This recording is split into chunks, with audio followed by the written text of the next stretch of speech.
Today we're reading Jesus' most famous parable. All right, this is one that most of everybody has heard of. This is the parable of the Prodigal Son.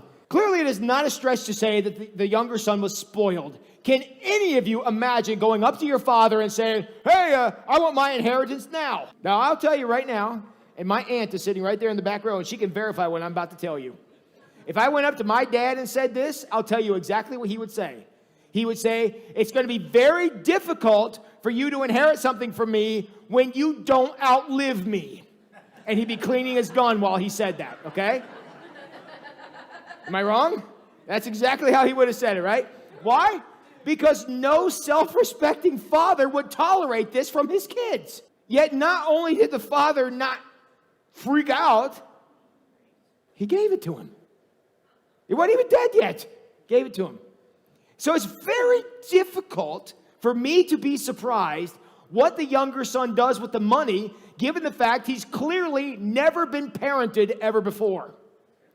Any father who would allow something like this is no father at all. And not only does this son have no respect for his father, the father has no respect for himself. He's apparently afraid of his kids, and he wants to buy them by giving them stuff. I'll tell you, that's why I kind of have a tough time equating the father in this parable with God, because this is not a good father by any way you define the term.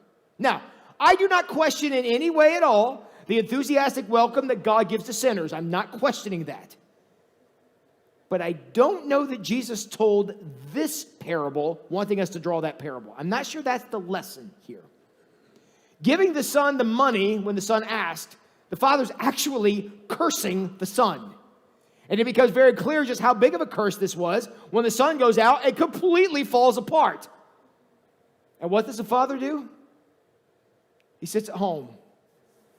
He wrings his hands. That's it. I don't think God would act that way. Because it's been my experience, and I've seen this many times, and many of you know what I'm about to say. When sinners return to God, there is no journey home. Because when sinners turn, God's standing right there.